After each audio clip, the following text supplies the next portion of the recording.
Estamos siguiendo de cerca todo lo que ocurre respecto a Michoacán, con motivo, entre otras cosas, de la presentación de este plan Michoacán, del que hemos hablado desde muy temprano. Y bueno, pues aquí el análisis es necesario. Es Michoacán y es el país. Hay que ponerlo en esos términos en relación a la exigencia de seguridad, de justicia, de alto a la impunidad, de todo lo que involucra una circunstancia que afecta pues a demasiados lugares de la República.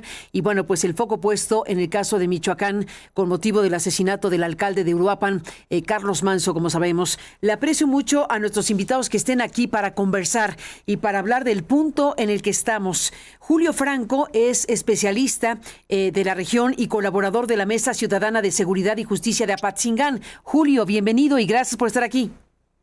Gracias, Carmen, a ti y a tu auditorio. Muchas gracias. Gracias al diputado Carlos Alejandro Bautista Tafoya, que es productor de aguacate orgánico en Michoacán. Carlos, gracias por tu presencia. Buen día.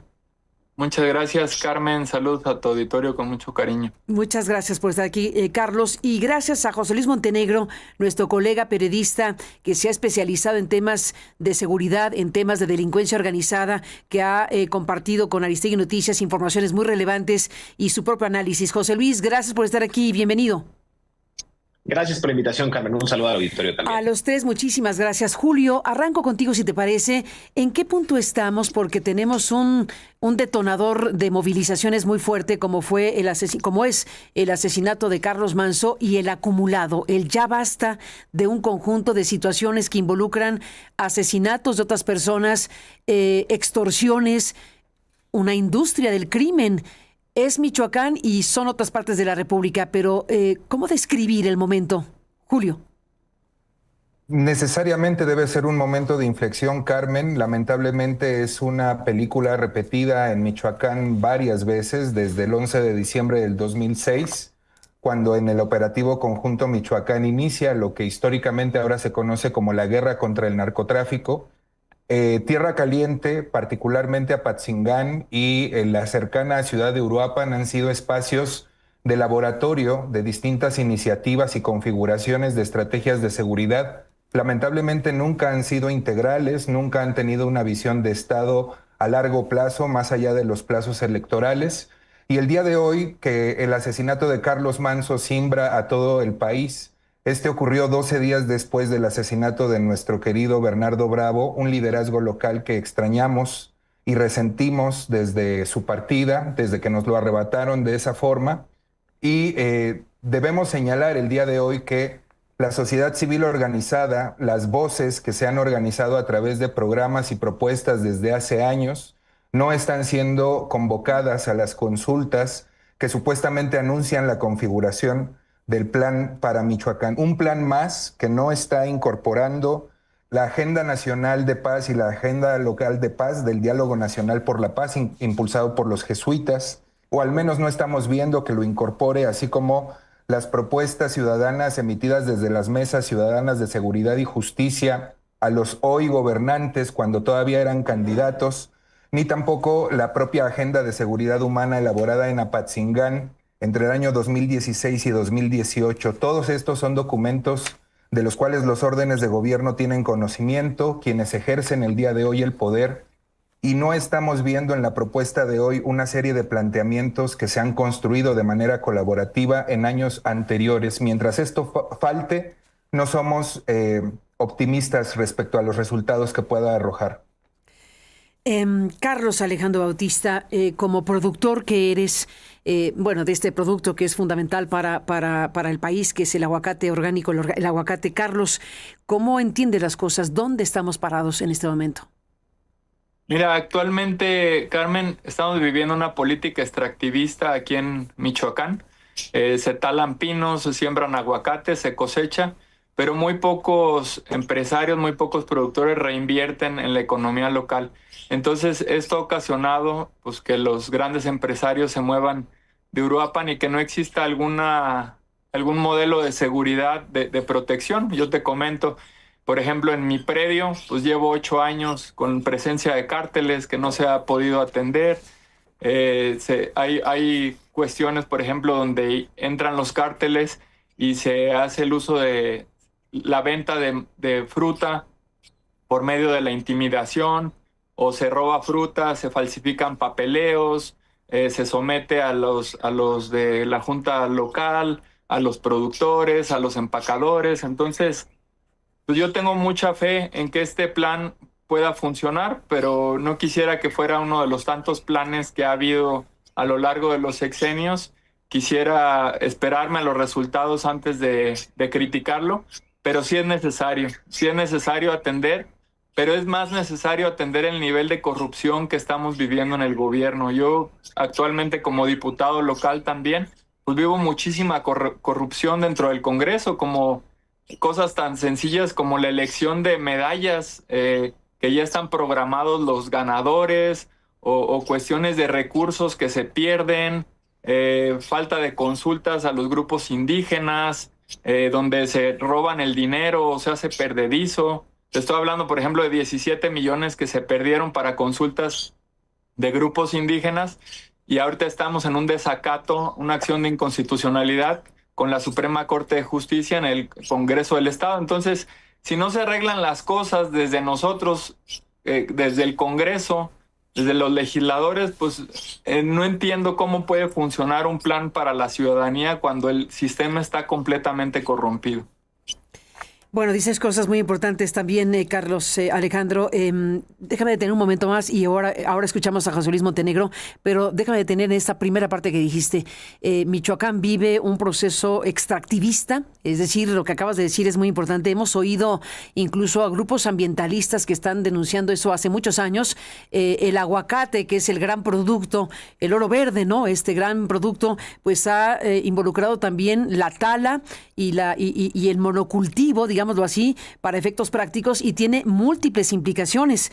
Pero dijiste algo adicional al tema ambiental, que es que los empresarios de este ramo pues no reinvierten. Es decir, se extrae la riqueza del Estado, se extrae la riqueza de Michoacán, que es mucha, pero no se reinvierte ahí. ¿Qué explica el fenómeno de la no reinversión de los empresarios? Tú eres uno de ellos y tú nos cuentas, bueno, tú tienes incluso, hay que decirlo, el tema del aguacate orgánico. Ya nos contaste que están ahí en tu predio, pues los delincuentes, en pocas palabras. Pero ¿qué ocurre con los empresarios? Pues con justa razón, imagínate extorsiones, secuestros, amenazas todo el tiempo. Pues ¿cómo van a reinvertir aquí? O sea, yo de verdad que los trato de entender, pero no se me hace justo. Yo justamente por eso entré a este proyecto con mi líder Carlos Manso, porque yo me fui de Uruapan porque me trataron de secuestrar. De hecho, a mi papá lo secuestraron y a él le dieron un balazo. Yo me fui de Michoacán, de Uruapan, y él me fue a buscar y me dijo, pues tú no te puedes ir, mejor vamos a construir este movimiento y vamos a darle para adelante, porque los que se tienen que ir son los malosos. Entonces, eso es justamente por lo que yo estoy aquí, por un tema para que los empresarios puedan reinvertir, para que se sientan seguros, para poder vivir al nivel de lo que producimos y no estar atentando contra la madre naturaleza. Por ejemplo, nuestro predio, vivimos en son como 200 hectáreas de bosque y como 60 de producción de aguacate. Entonces, pues bueno, es una correlación o una relación amigable, sustentable, pero no para todos es así. Hay demasiada corrupción. Te platico, hubo un modelo en el que tú vendías, en lo que tú comprabas de bosque, podías talar X cantidad de bosque y lo demás lo tenías que conservar. ¿Qué fue lo que hicieron?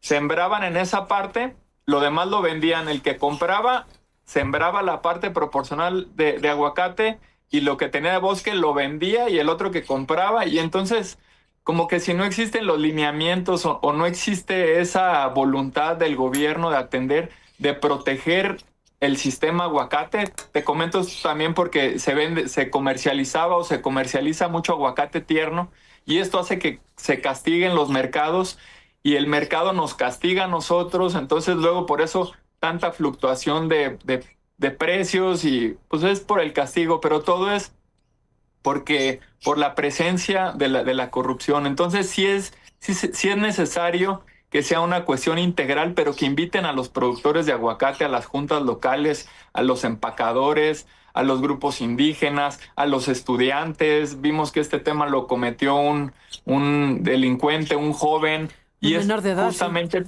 por falta de oportunidades. Sí, un menor de edad, totalmente de acuerdo. Una circunstancia que estremece el hecho de que el tirador, pues, murió, pero también era un menor de edad. En fin, todo junto al final de cuentas.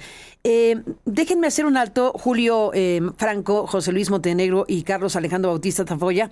Le mandamos saludos a las estaciones en el país que están transmitiendo en vivo el programa. Les apreciamos mucho que estén siguiendo la transmisión en vivo. Hacemos un corte breve y regresamos con ustedes en esta mesa y conversación sobre Michoacán y lo que está ocurriendo en estos momentos. Volvemos. Y bueno, desde luego, hablando de Michoacán y de este plan Michoacán que se presentó por parte del gobierno de la República en Ciudad de México este fin de semana, pues desde luego un eje principalísimo, obvio, José Luis Montenegro, es el tema del crimen organizado. Evidentemente estamos frente a la pregunta abierta de si el Estado mexicano será capaz de desentrañar realmente lo que hay detrás del asesinato de Carlos Manzo, y deberíamos exigir, y de todos los demás. ¿Qué decir al respecto sobre ese punto en específico, José Luis? Carmen, pues creo que lo mencionas muy bien. Tras el terrible asesinato del alcalde de Uruapan, Carlos Manzo, el secretario de la Defensa Nacional, Ricardo Trevilla, pues anuncia este despliegue de más de 10,000 elementos de las Fuerzas Armadas. 4,000 se enfocarán, dijo, en impedir que los criminales salgan del Estado, y esto es una respuesta que suena firme en el plan, digamos, en el plan de contención, pero también revela una realidad incómoda, Carmen. Michoacán, ¿acaso necesita estar sellado para sobrevivir? Es decir, el Estado tiene que enfocar sus esfuerzos en acorralar a estos criminales responsables de la muerte, ya decía Carlos, del líder limonero Bernardo Bravo y el alcalde de Uruapan, Carlos Manzo, pero también ya suman al día de hoy, de este año de administración de Claudia Sheinbaum, 7 al menos alcaldes en Michoacán asesinados por diversos grupos criminales, desde los Viagras, Cárteles Unidos y Blancos de Troya. Hace unos días también exponíamos aquí, Carmen, en tu programa, cómo a través de diversas tarjetas informativas, al menos 81 de ellas, el Centro Nacional de Inteligencia ya se le había turnado a la Secretaría de Gobernación y por ende a la Secretaría de Seguridad y Protección Ciudadana quiénes son los que operan en esta entidad, quiénes son los que fijan el precio del limón, el huevo, el pollo a conveniencia de estos capos, cómo inclusive se pactan reuniones con políticos. Lo expuse en mi cuenta de X, cómo varios de ellos, incluido César Alejandro Sepúlveda Arellano, el Botox o el Voto, este hombre ya tenía no solamente alianzas como el expresidente municipal de Buenavista, Sergio Báez Torres, porque fue el mismo que le entregó a concesión varios basureros municipales de esta zona. Las tarjetas informativas, Carmen, mencionan cómo los Blancos de Troya ya contaban con al menos 17 unidades de la Guardia Nacional y de la Policía Estatal para sus actividades criminales. A ver, son por lo menos 5 años en los que las autoridades han tenido en sus planes de contención, en sus informes de seguridad y de inteligencia, quiénes son los que están detrás de estas redes criminales y siguen culpando a los gobiernos anteriores. Decía Julio que estamos hablando de al menos 11 días de que Felipe Calderón asumió la presidencia y emprendió esta guerra contra el crimen organizado, pero al menos muchos de los gobernadores que han sido eje principal y punta de lanza en Michoacán, pues han sido del Partido de la Revolución Democrática, este partido que enarboló las primeras aspiraciones presidenciales en ese momento de Andrés Manuel López Obrador. Y hoy vemos que sigue siendo, insisto, uno de los estados que tanto adolecen en el tema de seguridad, que tienen que pasar precisamente estos hechos tan lamentables como el asesinato de Carlos Manzo para que se le preste atención a una entidad. Eso es a mí lo que me parece un poco indignante. Y la segunda parte es, pues, ¿cuántos Michoacán hay en la República Mexicana? ¿Cuántas comunidades están cooptadas por el crimen organizado? Y el derecho de piso más fuerte que reciben estos ciudadanos no solamente es el cobro de cuotas, sino cuando una entidad vive el peor grado de la violencia, que es el silencio, es que está cooptada en su totalidad por cada una de estas organizaciones que definen todas las áreas productivas de la entidad, Carmen. El llamado Plan Michoacán no es más que una copia del que en su momento quiso realizar Enrique Peña Nieto bajo la ayuda de Alfredo Castillo Cervantes. Recordemos que muchos de estos ahora ejes de acción o líneas de investigación o reforzamientos en algunas áreas ya se habían intentado hacer durante el sexenio de Enrique Peña Nieto y fallaron simplemente al armar a estas autodefensas, porque ahora estas autodefensas son las mismas que enarbolan estos cárteles de la droga que han sido ahora un cáncer imposible de erradicar en la entidad, Carmen. Sí, totalmente de acuerdo que el punto de arranque de todo esto, el 11 de diciembre de 2016, como muy bien se recordó aquí por parte de Julio, pues de entonces a la fecha, de 2016 a 2025, bueno, pues ha pasado todo este tiempo y el punto 2006. Aquí... Dije 2006, perdóname, 2006. Sí.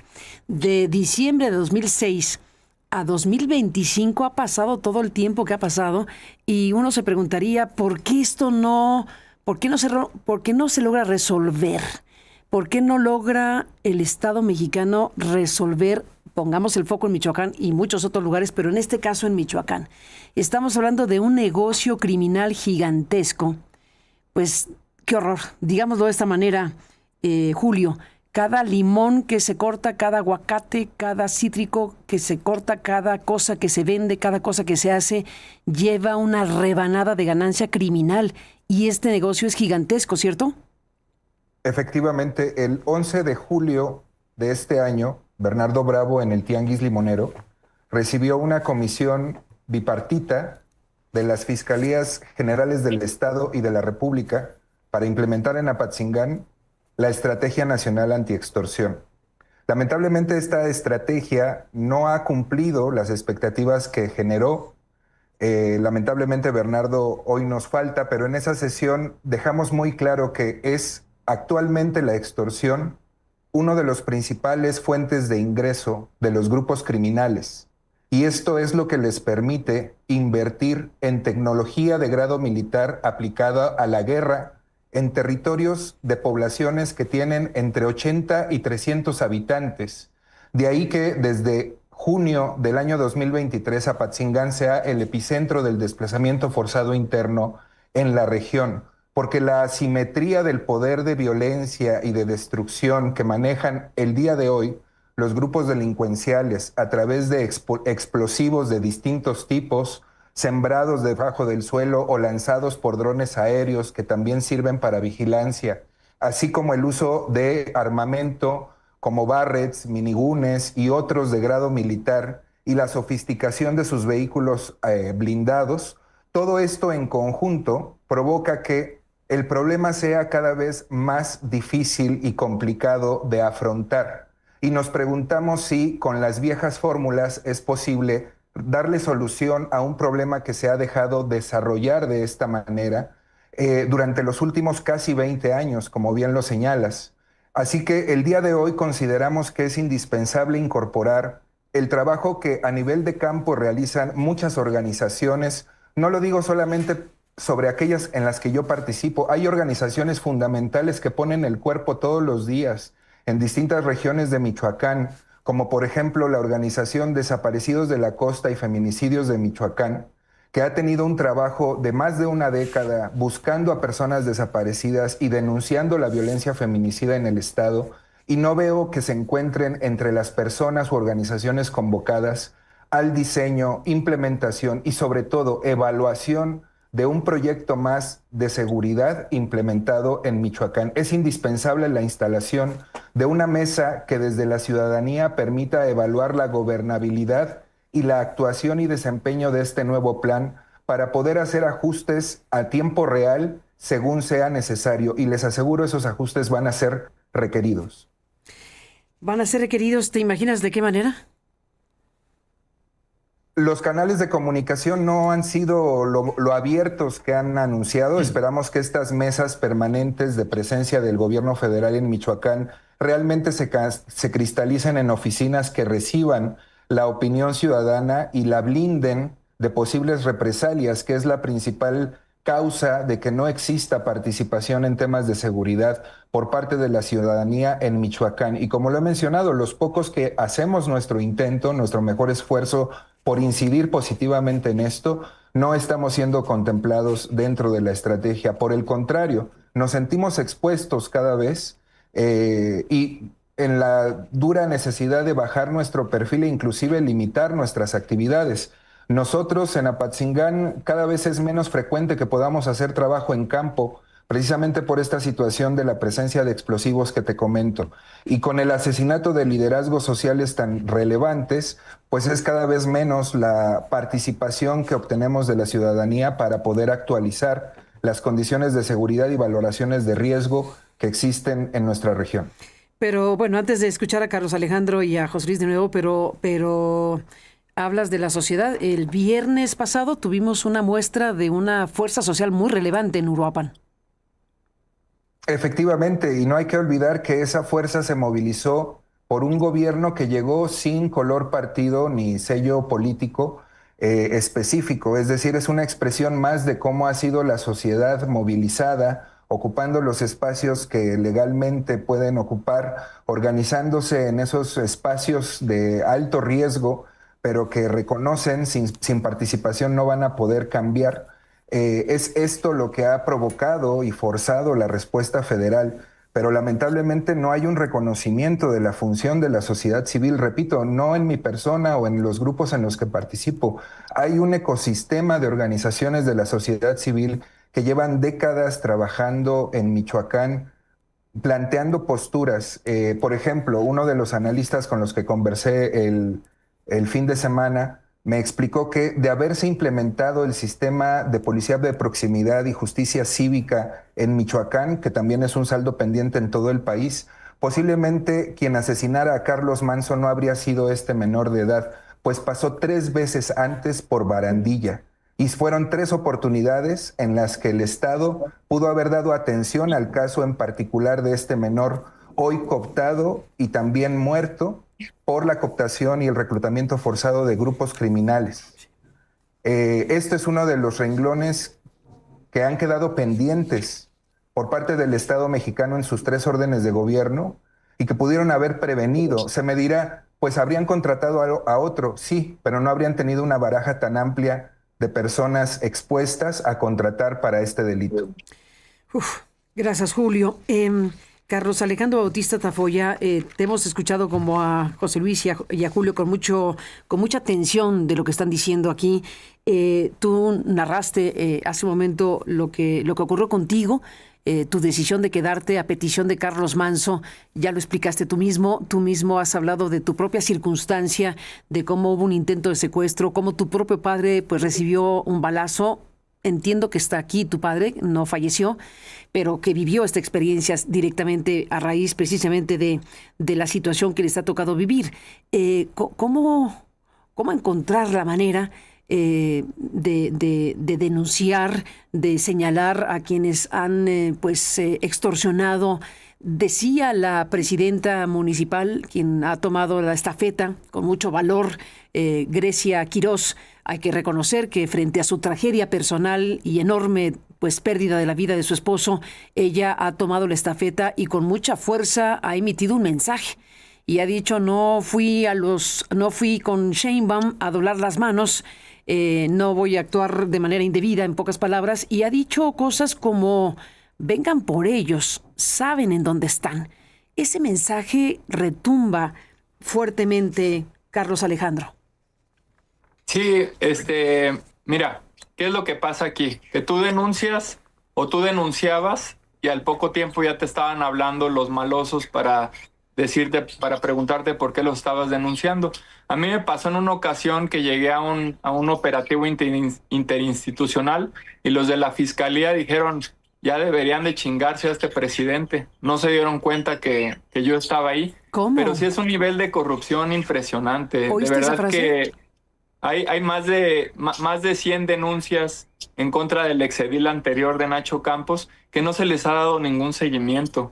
Entonces, lo mismo que menciona mi compañero del sistema judicial, o sea, lo sueltan a los que cometen delitos, pero también no se le da seguimiento a las carpetas de investigación por el encubrimiento de sus mismos personajes dentro de la política. Nosotros somos apartidistas, pero trabajamos con todas las personas que consideramos buenas de todos los partidos políticos, porque es necesario para poder ir avanzando. Entonces, sí es un tema para mí. El principal tema es el tema de corrupción, es el tema de complicidad. Y nosotros queremos que la presidenta Claudia Sheinbaum nos demuestre que no fue un crimen de Estado, que no está aquí atrás de esto alguna elección política o algo, porque Carlos lideraba la gobernatura. En algunas encuestas tenía el 44%. Entonces, pues hay que seguir todas las líneas de investigación, a quién le estorbaba.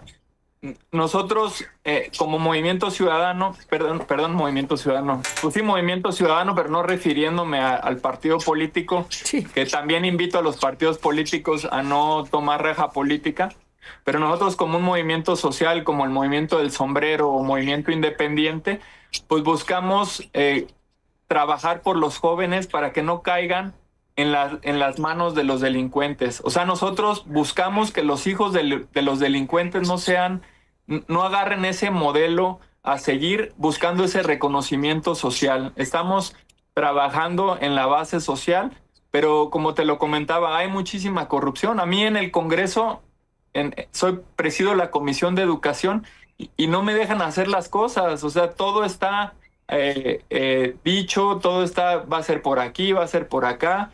Entonces, todo el sistema está completamente corrompido y nos enfrentamos a este tema con mucho riesgo, pero con muchas ganas, traemos mucha ira por continuar con el legado de nuestro líder Carlos Manso. Yo fui compañero de Bernardo en la Latina América, en la universidad, y yo lo conozco y sé el fondo que traía, que era bueno. No es justo que esos líderes, ese tipo de reconocimientos para los jóvenes, los estén matando o nos estén matando.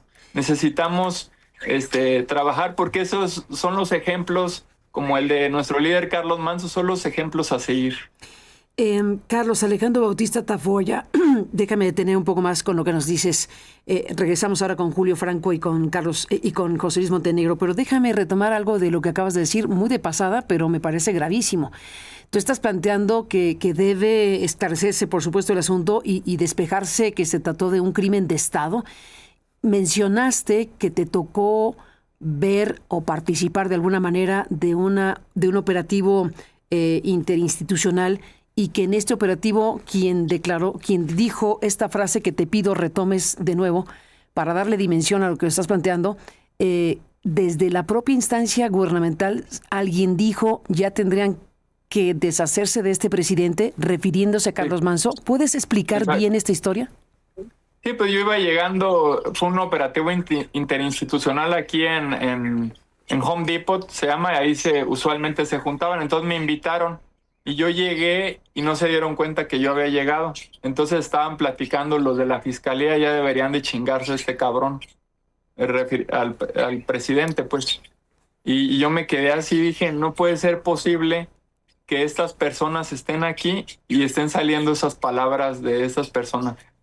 Yo no culpo a las instituciones, pero creo que las instituciones se deben de depurar, que no debe de haber complicidad, que no debe de haber compadrazgos adentro, que no debe de haber nepotismo, que es pues de la manera que hemos tratado de llevar este movimiento y que hemos expulsado incluso diputados. Nosotros ganamos el carro completo, pero expulsamos a un diputado que se llama Conrado Paz por deshonestidad y por falta al movimiento. Entonces, pues nosotros traemos las bases muy claras, estamos muy claros en los ideales de Carlos. Y ahorita que mencionaste a Grecia, yo la propuse en el Congreso del Estado, era mi función, pero aparte, pues yo le digo a la ciudadanía que tenga toda la confianza. Ella trae todas las tablas, todo el ímpetu de seguir adelante, de ni un paso atrás.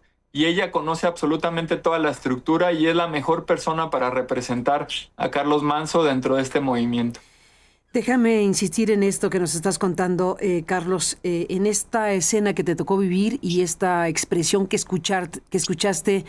No sé si estás en condiciones de dar más detalles exactamente quién pronunció una frase así desde las propias autoridades. Pues no conozco el nombre de los muchachos de la fiscalía, pero yo iba llegando y ellos estaban de espaldas hacia mí y estaban comentando eso. Entonces, pues yo les paso por un lado y me acerco con el presidente. De hecho, se lo comenté al presidente. Le dije, oye, pues hay estos comentarios aquí.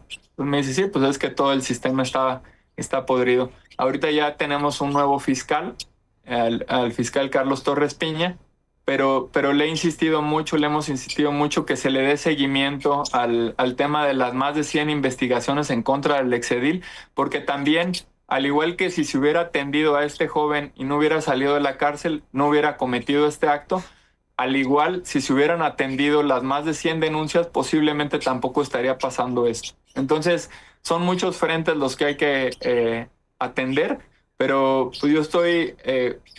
creo o me toca la parte de confiar en este nuevo plan, así como he confiado en todos los planes, y pues vamos a ver qué es lo que sucede. Pero aquí a Uruapan no nos interesan planes, nos interesan resultados. Qué fuerte lo que nos estás planteando, Carlos Alejandro Bautista Tafoya. Y bueno, pues José Luis Montenegro, estamos frente a este asunto, ¿no? Al final de cuentas, la frontera entre criminales y autoridades. Tema central para todo esto. Pues creo que lo refiere muy bien Carlos. No es algo nuevo tampoco. El cobro, al menos a los productores de limón, en 2021 ya estaba tasado, vamos a decir así, estas cuotas del crimen en $1 por kilo, mencionando que diariamente se venden alrededor de 20 toneladas de limón en algunas zonas de Michoacán. Refería también que muchas de estas zonas también ya están mapeadas, muchos integrantes del gabinete de seguridad ya saben cuáles son las zonas de influencia de muchos de estos criminales, desde San Juan de los Plátanos, no van a dejar mentirse, Novio Moreno, California, Los Hornos, El Recreo. Está mapeado prácticamente toda la República Mexicana, el estado de Michoacán, y el nivel de colusión es tan impresionante, Carmen. Lo que nos refiere Carlos es apenas un botón de muestra, pero quiero insistir en estas fichas de seguridad que al menos en 2021 este hombre, conocido como el Botox, por quien ya emitieron una orden de aprehensión por ser el presunto autor intelectual y material del asesinato de Bernardo Bravo, las autoridades ya tenían este nivel tan estrecho en colusión que era precisamente el Botox que tenía el control, y él lo decía así de manera abierta: yo tengo el control de la Policía Municipal de Buenavista, de la Policía de Michoacán desplegada en este municipio. Ellos brindaban seguridad. La propia Guardia Nacional, ya te refería, a estas 17 unidades escoltaban los camiones de limón, escoltaban a las personas que vendían cerveza, o si trasladaban de un lado a otro estos camiones con cajas desde Coca-Colas hasta electrolitos, pues ellos fijaban ciertas instrucciones para ver quiénes iban a ser los distribuidores, vamos a decirlo así, autorizados de estos enseres. Inclusive por ahí hay una comunicación filtrada del 16 de diciembre del año 2021 en la que el Botox habla precisamente con el entonces director de seguridad de Buenavista, Efraín Orozco Ramírez, para que liberaran a uno de sus colaboradores identificado como el Perico. ¿Y sabes qué fue lo que les otorgó el Botox al policía ministerial que estaba llevando a cabo esta investigación, Carmen? Para deslindar responsabilidades o para darle un premio, le otorgaron únicamente $2,000 y 2 botellas de whisky. Es decir, ¿en manos de quién está la seguridad del propio estado michoacano si es que con 2 botellas de whisky y $2,000 pueden liberar a narcotraficantes, pueden liberar a estos capos de Cárteles Unidos, de los Viagras, de los Blancos de Troya, que están dominando precisamente cada una de estas áreas productivas del estado de Michoacán? Por ahí hay otras comunicaciones, e inclusive como el Botox, cuando asesinan a uno de sus cuñados, a Horacio Zamora Lacho, el líder de Guerreros Unidos en ese momento, le presta una avioneta y con el apoyo del personal de Guardia Nacional ponen a salvo al Botox en Ixtapa, en Zihuatanejo, en Guerrero, a su familia y a él, para que no les hagan absolutamente nada los grupos antagónicos del crimen organizado. Cuando uno se pone a leer este tipo de perfiles, se pone a leer cada uno de estas acciones que hace el crimen organizado en colusión con el gobierno del estado, inclusive con la Guardia Nacional, es ahí cuando uno se da cuenta precisamente que el poder del crimen organizado no tendría razón de ser sin la anuencia del Estado. Y qué lamentable que tengan que ocurrir este tipo de situaciones. Ya lo refería Harfuch, el fin de semana informó que por instrucciones de la presidenta Claudia Sheinbaum, el gabinete pues visitaría estos municipios, incluyendo Uruapan, tras la solicitud de la hoy alcaldesa Grecia Quirós, y vemos que precisamente eso era lo que pedía el entonces alcalde de Uruapan, Carlos Manso: visitar los municipios, poner mesas de diálogo, mesas de paz, que se acercaran a la propia al propio estado de Michoacán, para que la presidencia se hiciera gala de todos estos conflictos sociales, y no lo hicieron. O sea, ahora tienen que hacer cada uno de estos acercamientos en temas de seguridad, Carmen, en cada estado del país. Insisto, Michoacán es solo la punta del iceberg de lo que está ocurriendo en México, ¿no? ¿O qué piensan? ¿Esperar a que cada entidad tenga su propia tragedia para atender la inseguridad? El caso Michoacán es uno, pero tenemos el caso de Durango, que se está acrecentando por la presencia del cártel de los Cabrera Saravia. Tenemos Sinaloa, que vive una guerra después de más de un año que no han podido controlar, y sigue el conflicto entre Chapos y Mayos. Insisto, creo que hay muchas tareas pendientes en materia de seguridad, y no solamente hay que hacer una calca o una copia de un plan como el que presentó Enrique Peña Nieto con el Plan Michoacán Junto Lo Vamos a Lograr, y ahora cambiarle el nombre y decir Plan Michoacán por la Justicia y la Paz. Creo que la presidenta tiene un gran reto, también en vísperas, vamos a decirlo así, o en el marco de la elección del 27, pero en la praxis tiene que ser un poco más afinado los detalles y no someter a los poderes estatales al poder presidencial.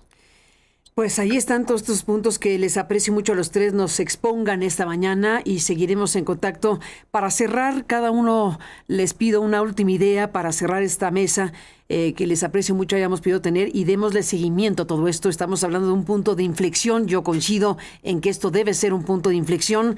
Así que bueno, pues Julio Franco, especialista en la región y colaborador de la Mesa Ciudadana de Seguridad y Justicia de Apatzingán. ¿Cómo te despides, Julio? Con la solicitud de que el gobierno sea accesible a la voluntad de la población de participar en la resolución de sus propios problemas, y recordar que no se nos presenta algo nuevo respecto al 8 de octubre del año pasado, cuando se presentó el plan de los primeros 100 días por la seguridad por parte de este gobierno. En ese documento aparecen 11 objetivos prioritarios de la región con nombre y fotografía. Ninguno de esos 11 objetivos ha sido detenido el día de hoy. Ninguno. Ni uno solo, de los 11 objetivos marcados por el propio gobierno federal el 8 de octubre del año pasado, recién tomado posesión de la presidencia. José Luis Montenegro, ¿cómo te despides? Carmen, hay, insisto, tarjetas de inteligencia del Centro Nacional de Inteligencia que hablan inclusive de cómo se pudieron haber prevenido muchos de estos crímenes que hoy mantienen en vilo a la población michoacana. Me quedo con una nota al pie de página que hace el propio Centro Nacional de Inteligencia, en el que refiere que si no se hacen acciones inmediatas, esta situación, y estoy leyendo literalmente, nota, 2 puntos, esta situación puede ocasionar una confrontación que derive en acciones violentas y homicidios. El gobierno federal es culpable de este tipo de asesinatos por dejar a la deriva cada una de las acciones concretas en materia de seguridad y prevención del delito en estas zonas de tierra caliente. Pues gracias, José Luis, por estar aquí esta mañana, y gracias a Carlos Alejandro Bautista Tafoya por estar aquí, productor de Aguacate y legislador. ¿Cómo te despides, Carlos? ¿Cómo cerramos esta mesa? Pues yo quisiera decirle quisiera decirle a tu auditorio, a las personas, incluso a los malosos, que no nos maten. Estamos trabajando por tener una mejor comunidad donde haya oportunidades para todas y para todos. Es necesario, no puede existir un mundo de puros delincuentes, no sería sostenible. Estamos velando por sus hijos, por toda la comunidad, y aprovecho, Carmen, el espacio para invitar a toda la ciudadanía a que nos acompañen en la marcha pacífica que va a haber en la Ciudad de México, y que ahí vamos a estar, y pedirles mucho respeto para los monumentos históricos, porque eso no le va a devolver la vida a nuestro líder. Muchísimas gracias. Esta invitación es para el 15, ¿cierto? Sí. Van a participar ustedes, y pues esta convocatoria para, bueno, ya sabes que se está diciendo muchas cosas, que si hay mano negra en la marcha, que si muchas cosas. ¿Qué dices de las críticas que se hacen a esta convocatoria? Que si es la derecha, que si es la ultraderecha, que si... Ya.